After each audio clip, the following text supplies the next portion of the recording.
Merci de nous rejoindre pour vous informer. Madame, Messieurs, bienvenue dans le vrai journal. D'abord, cette nouvelle. À l'Assemblée nationale, 140 députés pro-Kabila ont déposé 3 pétitions contre le bureau d'âge pour mégestion financière et violation de la Constitution et du règlement intérieur. Des accusations rejetées par ces bureaux provisoires. Philippe Vumbi pour ces détails.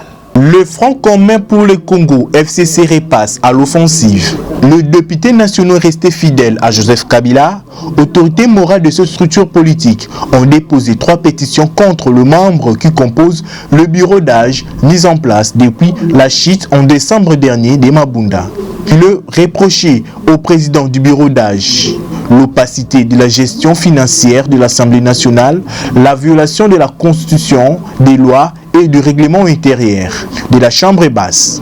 Plus particulièrement à la jeune questeur Aminata Namasia, des soupçons de malversation financière avec le président du bureau d'âge, soupçons basés sur le budget de 12 millions de dollars réclamés pour la session de 30 jours. Le bureau d'âge a aussi violé l'arrêt de la Cour constitutionnelle prolongeant son mandat, selon le pétitionnaire, en insérant parmi les matières à traiter lors de la session extraordinaire le contrôle parlementaire. Ces 140 élus pro-Kabila soupçonnent la préparation d'une motion de censure contre le Premier ministre Ilunga et son gouvernement.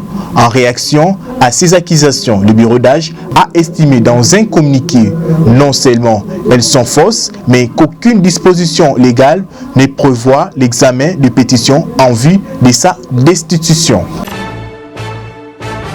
Une nouvelle en bref, Union Sacrée, le regroupement Alliance de Lambert-Mende a officiellement annoncé leur adhésion à la vision du chef de l'État, Félix-Antoine Tshisekedi, dans une déclaration faite ce mercredi. Restons toujours à l'Union Sacrée, Ensemble pour la République a un cahier de charge. Simon Boulou, président de la dynamique Katumbi, a fixé l'opinion, il a dit à Philippe Vumbi. Dans notre cahier de charge, l'axe principal, c'est de mettre fin à la guerre de l'Est, qui n'a trop perduré. On tue les Congolais tous les jours et sous la barbe des autorités. Nous sommes les seuls pays en Afrique ou dans le monde qui comptent beaucoup plus de généraux. Nous sommes un pays qui a un gouvernement costaud. Nous sommes un pays où les institutions, présidence de la République, primature, consomment beaucoup plus de l'argent du trésor public que l'ensemble du peuple congolais. Donc pour Moïse Katumbi, ce n'est pas une question de poste, premièrement, mais c'est une question de responsabilité. On doit mettre fin à la guerre de l'Est. Un point intérêt. Si cet aspect des choses est respecté par le président Fachi, en tout cas, il doit compter sur notre soutien. Et toujours dans le même registre, Maître Célestin Ngoma, directeur permanent adjoint du parti Mpalou, fixe l'opinion sur l'adhésion de son parti à la vision du chef de l'État, Félix-Antoine Tshisekedi, dans le but de résoudre ensemble les difficultés des Congolais. Suivez. Ne reconnaissons pas le Palou de Makiashi. Pour Célestin Ngoma, il ne faut pas créer une confusion. Le parti lumumbiste unifié est un et indivisible. C'est lui qui est chapeauté par Godefroy Mayobo. Il n'y a qu'un seul Palou, le Palou d'Antoine Gizenga. Premier, oui, j'ai vu beaucoup de bâtiments. Ce n'est pas le Palou, c'est toute une confusion. Et peut-être que dans les tout prochains jours, la justice va s'en charger. Non, Makiashi n'a jamais été responsable du Palou. Lorsque le patriarche Antoine Gizenga mourait, Makiashi n'était qu'un simple militant. Et poursuivant sur sa lancée, ces directeurs permanents adjoints en charge de la jeunesse parlent de l'adhésion du Palou à l'Union Sacrée en vue de résoudre le problème qui ronge le peuple congolais et sollicitent le chef de l'État à s'impliquer pour mettre fin au dédoublement de son parti. Nous, les Palous, nous avons jugé lorsque le chef de l'État nous invite aux consultations, nous avons répondu. Le chef de l'État nous a étalé les problèmes qu'il y a, les problèmes qui rongent la société. Et nous avions dit que nous devions répondre positivement pour pouvoir répondre à ces problèmes. Parce qu'il s'agit des problèmes du peuple congolais. Et c'est à ce moment que nous avions pris la décision d'adhérer ou de rejoindre l'Union pour la nation. Nous y sommes sans problème, sans conflit. Ceux qui sont restés, ceux qui étaient au FCC, ceux qui ont dit hier dans des plateaux de télévision que le patriarche a laissé les partis entre les mains de Kabila, que le patriarche a laissé les partis au FCC, que personne n'avait le droit de les déplacer. Aujourd'hui, ils prétendent encore venir nous rejoindre. Donc vous allez directement comprendre qu'ils ne sont pas des hommes politiques. Ce ne sont pas des hommes d'État. Ce sont des gens qui cherchent comment nourrir leur propre ventre. Signalons par ailleurs que le deuxième congrès a été convoqué par le camp Makiashi. En société, le marché central, communément appelé Zando, ne sera plus ouvert au public à partir du 20 janvier prochain. Les commerçants sont priés de plier bagages pour le marché provisoire d'Itaga, Kalembelembe, Kabinda et 24 novembre. Justin Magnongo pour plus de détails. À dater du 20 janvier prochain, le marché central de Kinshasa, communément appelé Zando, sera fermé aux vendeurs et au public. C'est jusqu'à nouvel ordre. Tel en a décidé l'autorité urbaine. Une seule raison est évoquée, les travaux de réhabilitation dont la durée exacte est jusque-là méconnue. Les commerçants seront relocalisés vers des marchés temporaires et provisoires érigés notamment sur les avenues Libération X24, Itaga, Kaninda et Kalembele. Dans l'opinion, les avis sont partagés. D'aucuns soutiennent la mesure car, d'après eux, les grands marchés ne réunissaient plus toutes les conditions nécessaires pour son fonctionnement. Ces derniers parlent de l'insalubrité, de la promiscuité ainsi que de l'espace qui n'arrivait plus à contenir tous les commerçants dont beaucoup venaient occuper les acteurs environnants, créant au passage des embouteillages et des risques d'accidents. D'autres par contre évoquent le social des Congolais qui gagnent leur vie au travers ces marchés. Pour eux, ce n'était pas le bon moment pour fermer étant donné que les gens passent des temps durs avec la Covid-19. Qui vont devenir toutes ces familles qui vivent du marché central. Affaire à suivre. Restons toujours dans ces chapitres. La fermeture du marché central de Kinshasa pour sa réhabilitation. D'après la décision de l'hôtel de ville, les vendeurs ont donné leur position au micro de nos reporters. Suivez. C'est trop dur. C'est juste des pavillons. Pavillon pour Zando kato. Les pavillons na kato. Awa jusque là ba soumission au Kangana no ebante mais kuna ne tuzoka ke bazokanga pavillon kuna. Moi et loko eko pesa moi faillite pour na ba cliente et puis ndenge ba mama bitula nde batonde na biso awa c'est ça qui embria quand même situation pour na ba cliente pour cause à part ça bon à part ça ma camion c'est qui n'a rien moi bien mais so ba maman na ba yo chat trouble ça là moi mon boulot fort Congo non et ça biso passe makasi parce que beaucoup de gens vont vivre dans Zandu awa ba misali zaki ya mo ba coopéra ba c'est dans Zandu mais donc ça sera passer là ra nini donc ce ba kangi ma Zandu ba kanga non c'est ma Zandu do ya lo ba kangi ne ba emprisonner ba do mo marqué wana. Les arbres m'ont passé. Moi, on va au sali Kambu, donc il faut pour réfléchir nos autres salles, faire un ici. Et là, aux autres salles, on non seulement pour les mais aux autres privés pour aux autres privés, bah tout n'y sont aux autres privés population en fait. Il y a vraiment, les arbres m'ont bien été pas du coup, bah méthode, monsieur au salle. Ceux qui peuvent offrir ça, ma société, bah ni batini, bah tout, pas au travail, kuna, on a les ala bien, mais brusquement comme ça, pour qu'on a Zandu. Et ça a bien été. On a le ça biso ba esprit mort boy. Donc tu vas na banda ku rond-point. Donc ils a bien été tu vas na banda ku ba ku ça que next ngani na abuna encourager ba ni mon quitter ba parler na yo kabala. Yo ce que so kanyeli nga marché. On travaille wa. Il y a le baguette. Tout à l'heure il passe qui na confinement ba dégâts et ça qui ba désordre ba kufaki pour la marambo. Donc biso tozolinga sou marambo te. Et là, quand on a un projet, il faut qu'on annonce bien avant de se préparer. Il y a des gens qui ont des maman si c'est quoi, il y a une solution. yango lisusu bangi bazongisa makambo oyo talaka na quand touti na eta oyo tozali koteka mpe eza limona bakokoso ebele ndeti biso toza na bacharge mosusu tofutera bapalais donc tolinga tozonga susu les parents et esimba suti. Toujours en rapport avec la fermeture du marché Zando, en société, Sylvain Makessé soutient cette mesure et estime qu'il était plus que temps car l'insalubrité qui avait élu domicile dans ces marchés menaçait même la santé publique. Images et commentaires. Le marché central qu'on appelle Zando, que nous avons connu avant l'indépendance, après l'indépendance, donc ce n'est plus ce que nous vivons aujourd'hui.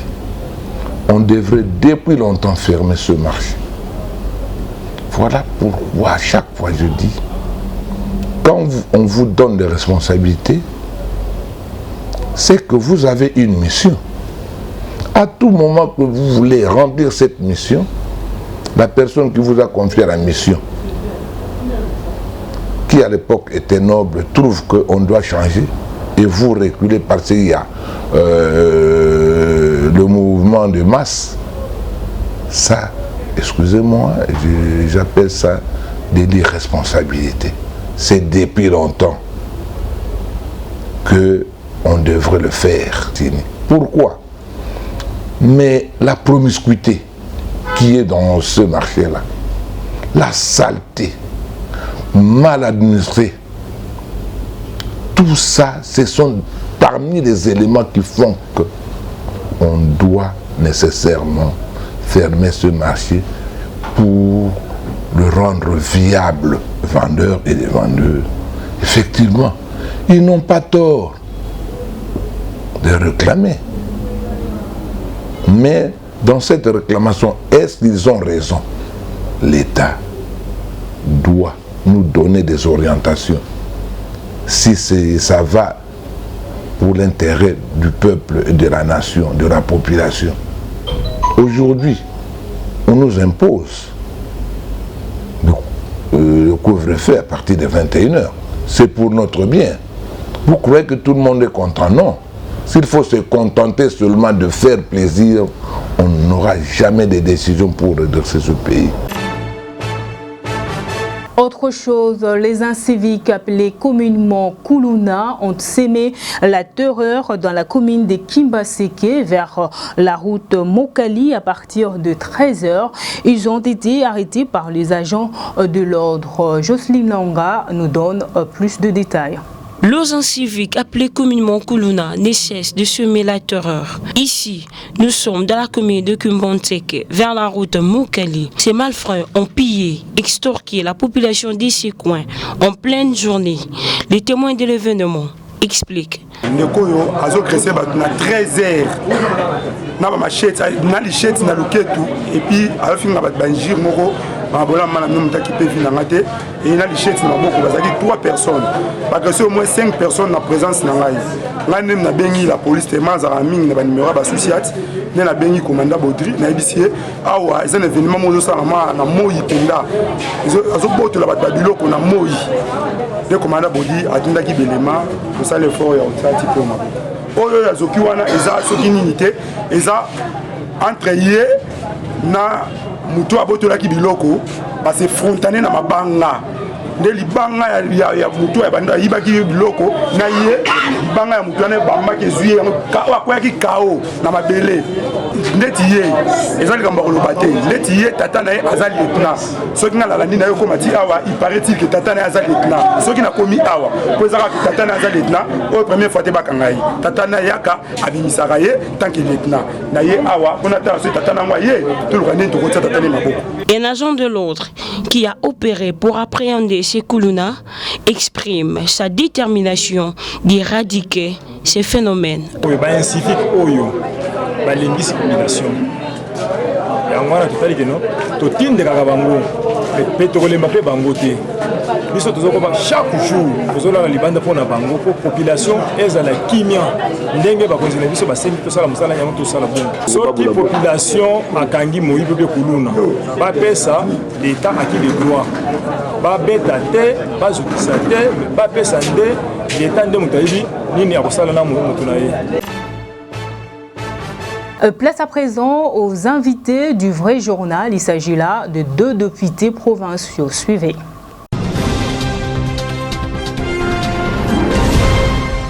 Invités du journal, 2 invités sur notre plateau. La situation des députés provinciaux pose problème. Ils accusent plusieurs mois d'arriérés de salaire. La situation commence à déranger plus d'un. Sur ce plateau, je reçois 2 députés provinciaux. L'honorable Blanchard Takatela, président du collectif des élus provinciaux de la RDC. Honorable, bonjour. Bonjour, monsieur le journaliste. Bienvenue, honorable. Merci. Deuxième invité, honorable Jean-Calvin Mingar, le rapporteur du collectif élu de Kasaï. Honorable, bonjour. Bonjour, Peter. Bienvenue, honorable. Merci. Je rappelle ici que l'honorable Takatela, vous êtes élu de Boulungu au niveau de Kwilu. Alors, la situation des élus provinciaux, il semblerait que vous accusez plusieurs mois d'arriérés de salaire. Je commence par vous, président. Est-ce vrai? Que se passe-t-il exactement? Il ne semblerait pas, il est vrai, que nous accusons 11 mois d'arriérés. Avec le mois de janvier, ça va faire 12 mois. Donc une année. Une année. Donc nous venons de faire 2 ans dans l'exercice de notre mandat. Et une année, donc 12 mois, on n'est pas payé. Même si on nous paye, si on vous paye aujourd'hui, on viendra vous payer 2-3 mois après. Donc, c'est comme si le gouvernement central ne reconnaît pas les députés provinciaux. On ne vous paye pas pourquoi? Mais ça, il faut leur poser la question. Il paraîtrait que nous émergeons dans ce qu'on appelle rubrique fonctionnement des institutions. Allez-y comprendre. Nous, les députés, au lieu que nous ayons une rémunération, mais nous émergeons dans ce qu'on appelle fonctionnement. Or, aujourd'hui, notre pays a un problème de fonctionnement. Le chef de l'État avait suspendu le fonctionnement. En suspendant le fonctionnement, c'est que, icto facto, il suspend aussi les rémunérations des députés provinciaux. Voilà pourquoi nous ne payons pas, et ne sommes pas payés. Honorable Jean-Calvin Minga, j'ai avec moi un document, c'est le mémorandum d'entente avec les députés provinciaux. Je vois ici signé par le ministre Sélé Alogouli. De l'autre côté, paraphé par vous, monsieur le Président. Mais ça veut dire que dans cette entente, vous avez perçu votre argent, vous êtes en train de mentir à la télévision. Non, nous n'avons pas reçu l'argent, Peter. Si nous sommes passés ici, c'est parce que ça fait honte pour notre pays. Et c'est partout au monde de trouver que les élus du peuple ne sont même pas dans le budget de la République. Alors que c'est prévu par l'article 109 de la Constitution. Allez-y comprendre que pour que les élus qui puissent défendre les intérêts de leurs électeurs, du peuple, soient d'abord mis dans des conditions comme ça. Nous avions des régimes passés où on condamnait le non-paiement des fonctionnaires et maintenant, le régime actuel amène au niveau des élus. Et nous ne savons pas, demain, ça sera comment. Nous ne sommes même pas dans le budget. Nous nous sommes retrouvés dans une situation, quand il y a les petits fonctionnements qui viennent pour les assemblées. Et les assemblées s'organisent pour vous trouver $1 000, $1 500. C'est vrai que c'était un désordre dans l'ancien temps, mais on le donnait à mesure où un député provincial avait $6 000, $5 000. Avec la dépréciation monétaire, nous sommes aujourd'hui autour de $1 000, $1 200. Allez-y comprendre. Et les $1 là ne sont pas payés régulièrement, Peter. Pour les payer, il faut vous battre. L'année passée, nous sommes venus ici. Le confinement nous a attrapés ici. Nous avons marché à la primature, on a marché au ministère des Budgets, au ministère des Finances, et nous avons fini par signer cet accord, ce protocole d'accord, où le ministre nous a dit, je lui ai dit en face, Peter, vous me connaissez, je lui ai dit ça, c'est la démagogie. Pour payer les gens, nous ne sommes même pas dans le budget.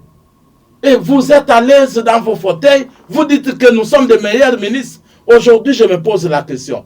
C'est lié à sa qualité. C'est le ministre des Finances. Il signe un protocole qu'il n'a pas respecté avec les élus du peuple. Et il continue à se vanter comment il est le meilleur ministre. En tout cas, il faut être conscient. C'est vraiment le ministère des budgets. C'est quand même le meilleur ministère. Mais vous êtes devant les actes, parce que ce qu'on raconte dans les télévisions, vous êtes devant ça, c'est sa signature. Vous connaissez mieux. Ça, c'est un document du ministère. Je vois parafait. Donc, c'est le seul mois qu'il a respecté, ceci. Oui, le seul mois. Un seul mois. On n'avait pas 12 mois. Il a payé un seul mois. Aujourd'hui, j'ai voulu. Il s'est défendu que le chef de l'État a interdit qu'on ne paye pas de rémunération. Mais vous connaissez que nous ne sommes pas dans la rémunération, nous sommes dans le fonctionnement. Comment vous trouvez? Mais dès lors que le budget a déjà établi des OP, pourquoi vous ne voulez pas nous payer? Moi, je pense que ce n'est pas une raison. Vous avez des agendas cachés. Nous sommes allés au ministère des budgets. Le ministère des budgets nous a promis qu'il y a un problème, il y avait une erreur, nous allons corriger. Vous le savez, oui, pour qu'on corrige, il faut attendre le moment opportun, quand il y aura l'analyse du budget 2021. L'analyse du budget, le document est venu, le projet est venu du gouvernement élaboré par le ministère que gère le VPM Mayo. Et il n'y a pas la rémunération des députés écartée. Nous sommes allés à l'ECOFIN. Le collectif s'est bâti. On a inséré au niveau de l'ECOFIN. Et c'est rentré au ministère, déjà adopté par les deux chambres du Parlement. Allez-y comprendre l'état des droits, Peter, que vous chantez. L'état des droits où vous avez fait couler le sang des jeunes Congolais ici. Aujourd'hui, ce qui est adopté par les deux chambres du Parlement, avant d'être, on va encore enlever. On part aller à la programmation. Nous allons à la programmation, on vous montre l'élimination des députés provinciaux, 0.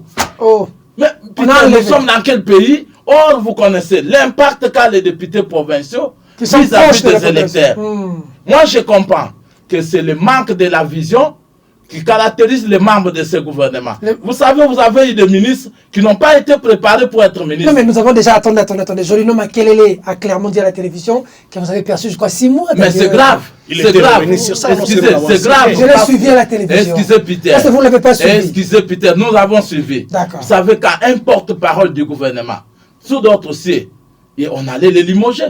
Le chef de l'État allait les sanctionner. L'État de Mobutu, nous étions jeunes, on ne pouvait pas. Il a confirmé à la télé que nous avons été payés de 6 mois. Nos enfants, nos électeurs, nous ont trouvé des menteurs. Nos familles. Et lui, pour lui, ça ne lui dit rien, parce que ce sont des ministres que vous avez ramassés pour satisfaire l'accord FCC-CACH. Aujourd'hui, voilà les degrés de conséquences. Vous faites passer les pères de famille qui passent toute une session budgétaire sans être payés. En tout cas, on n'a pas ramassé les ministres. Non, le problème c'est le travail. Avoir un parcours de chantage ici. Un député provincial comme nous, vous devez mais qui ne le prouve pas avant de faire une déclaration. Il est un dignitaire de ce pays. Tout ce qu'il dit, nous croyons. Maintenant que lui-même se trompe, vous connaissez des conséquences. Il ne doit pas comprendre quand on gère avec la légèreté, quand on gère avec la complaisance. Mais nous, notre problème, quand on vous dit que ce sont des structures budgétivores, les constituants des salles city, est-ce qu'on a bien compris? Parce qu'ils chantent le respect de la Constitution. La Constitution a pensé pour dire tout ce que nous avons comme des conflits au pays, c'est parce qu'on a concentré les pouvoirs. Il faut décentraliser les pouvoirs. Aujourd'hui, il y a des professeurs d'université qui sont rentrés dans leur province, comme des députés provinciaux. On a compris que ce n'est pas seulement à Kinshasa qu'on doit servir le pays. Aujourd'hui, on a la possibilité de militer, voir comment développer les milieux ruraux. Vous avez été dans le programme de 100 jours. Kinshasa, lui, seul a pris 90%. Dans d'autres provinces, rien, comme ma province au Kasaï, rien dans votre 100 jours. Vous comprenez que nous sommes loin de respecter la Constitution qu'on nous sommes en train de chanter, l'état des droits, l'état des droits. Et aujourd'hui, qu'est-ce que nous allons dire? On ne paye pas les députés provinciaux. Nous sommes appelés à payer des cercueils pour nos électeurs. Nous sommes appelés à faire ce que l'État devrait faire. Il y a les problèmes de ponts qui posent problème, où il faut même des plages seulement. Quand les maillots ne savent pas inclure les députés provinciaux. Et le problème de planches dans des ponts de routes de dessert agricole, c'est son problème. Donc c'est comme ça que nous n'avons pas encore... l'intérieur est oublié. Oublié totalement. Et on continue. Et on vous dit que c'est tombé caduc. On ne peut pas venir payer ces arriérés. C'est la question que je voulais poser. C'est déjà 2021. Nous sommes dans quel monde? On dit que avec tous les engagements que les gens ont eu dans des banques. Réellement, nous avons des ministres dans ce pays qui répondent conformément à la Constitution. D'accord. En tout cas, ça décourage. Honorable Blanchard Takatela, on dit qu'on est maintenant en 2021. Ça tombe caduc, on ne peut plus vous payer. Oui, c'est ce qui ressort du ministère des Finances. Ils nous ont dit que tous les OP qui arrivent au 31 décembre et qui n'est pas payé, ça tombe. Et maintenant, pour que nous soyons payés, allez rencontrer le Premier ministre, qu'il instruit le ministère des Finances ou le ministre des Finances en procédure d'urgence pour que nous soyons payés. Je vous lis un article de la Constitution. Ça, c'est la Constitution. L'article 197 dit ceci. Non, sans préjudice des autres dispositions de la présente Constitution, les dispositions des articles 100, 101, 102, 103, 104, 108, 109 et 110 sont applicables mutatis mutandis aux assemblées provinciales et à leurs membres. Okay. Je prends seulement l'article 109. Que dit l'article 109? Les députés nationaux et les sénateurs ont le droit de circuler sans restriction ni entrave à l'intérieur du territoire national et en sortir. Ils ont droit à une indemnité équitable qui assure leur indépendance et leur dignité. Celle-ci est prévue dans la loi de finances. C'est dit mutatis mutandis. Donc ce qui est prévu pour les députés nationaux et les sénateurs, c'est également aussi pour les députés provinciaux. Vous êtes négligé aujourd'hui, vous avez l'impression. Nous sommes donc, tous les deux institutions de province, notamment l'Assemblée provinciale qui est la première institution et le gouvernement provincial sont complètement oubliés. Puisque nous, aujourd'hui, nous déplorons 11 mois. Mais le gouvernement déplore 14 mois, s'il vous plaît. Les ministres, 14 mois, ils sont délogés de leur maison comme nous. Donc, allez-y comprendre. Pour les chefs de l'État, la province n'existe pas. Pour Ilukamba, la province n'existe pas. Donc, pour eux, RDC, c'est Kinshasa. Or, Kinshasa, à lui, c'est n'a que 15% de la population et l'intérieur, 85%, qui sont gérés par les députés provinciaux et le gouvernement provincial. Voilà qu'une bonne couche de la population est vraiment négligée et aujourd'hui, nous déplorons ces faits-là. C'est pourquoi nous nous disons, nous, on ne veut pas croiser les bras. Vous allez faire quoi maintenant? Nos droits sont dans la Constitution. La solution, c'est quoi? Nous irons chez le Premier ministre. L'assiéger, nous disons bien, ça serait une première, hein? Voir les députés se manifester. Vous serez là avec nous demain, la presse. Nous allons manifester. Moi, j'aime ça dans la Nous allons manifester jusqu'à ce que, si là où il venait, il a laissé 260 mois chez nous, il ne restait là. Il va laisser. Mais là où il a géré comme DG, le Premier ministre. Ah, d'où il venait, il a laissé les catastrophes, la catastrophe.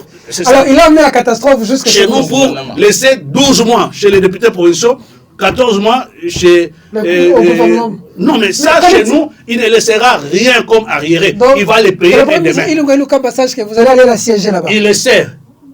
Il le sait déjà, il est au courant. Qu'en est-il du moratoire du VPM pour le gouverneur? Ah, mais... s'il vous plaît. C'est encore un manquement grave. C'est un manquement. Moi, je ne fais que vous dire en face que le gouvernement ici, les gens n'ont pas été préparés pour être les ministres. Ils sont tombés comme cheveux dans la soupe. Comment voulez-vous que nous avons le principe de la séparation des pouvoirs? Le législatif, l'exécutif et le judiciaire. On nous dit quand il y a une motion de censure, même s'il y a des irrégularités, c'est la Cour constitutionnelle est habilitée pour aller constater. Un ministre qui donne des instructions. Dès que les députés constatent qu'il y a des tournements et il y a les gouverneurs gèrent très mal, il y a une motion de censure qui tombe avant vote. C'est le message full stop. Venez à Kinshasa, le président venait à Kinshasa. Et plus grave au ça, chez moi, le VPM est allé plus loin pour nous dire que tous les ministres signataires de la motion viennent. J'ai dit, mais ils nous jugent en fonction de l'âge ou quoi? Nous connaissons la Constitution, nous sommes des respectueux, nous ne sommes pas ses disciples. Nous avons refusé et il se permet de solliciter. Vous avez vu cette histoire de conférence des gouverneurs, avec quel impact au pays? C'était juste pour protéger les gouverneurs. C'était ça pour entraîner le chef de l'État dans des erreurs.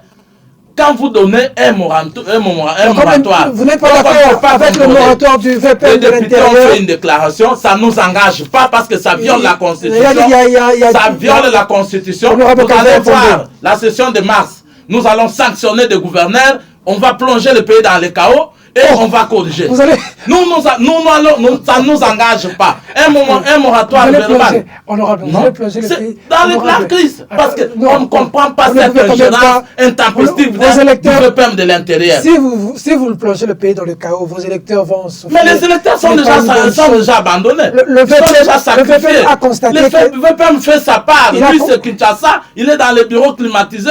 La situation du pays général, ça ne lui concerne pas. Nous avons été élus, nous avons eu le mandat, nous allons nous assumer et il va nous dire, il doit nous mettre tous en prison et il dira aux gens, parce qu'il va les faire, qu'il ferme, parce que les masses que nous évitons, il ne faut pas que vous soyez les le principe dit les grands diseurs, hein, ne sont pas les grands faiseurs. Ne sont pas les grands faiseurs. C'est que nous craignons parce que tout ce qu'ils ont crié, moi, ça me fait mal. J'ai fait élire le chef de l'État chez moi. J'ai fait élire Félix Tshisekedi. Pas pour qu'on vienne vivre de ça. Vous avez battu campagne pour Félix Tshisekedi? Oui. Vous avez battu campagne pour Félix Tshisekedi? J'ai battu campagne pour Félix Tshisekedi. Aujourd'hui, vous êtes déçus.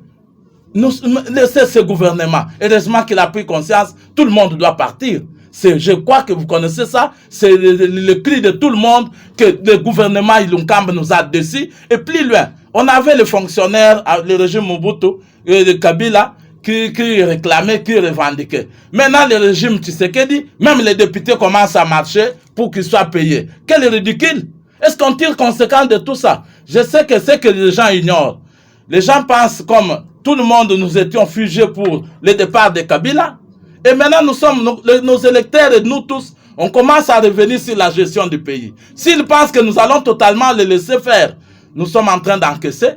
Nos électeurs sont en train d'encaisser et ça entre dans l'air actif. Moi, c'est que je crains que le mandat de mon candidat pour qui j'ai bâti campagne soit impacté pour les gens qui viennent apprendre à gérer à la tête du gouvernement du pays. D'accord. Honorable Blanchard Takatela, honorable Calvin Minga, merci. C'est nous qui vous remercions. C'est nous qui vous remercions. Vous venez là de suivre des députés provinciaux qui dénoncent leur impaiement. Madame, Messieurs, merci de votre sympathique attention. Ce journal est terminé. Au revoir.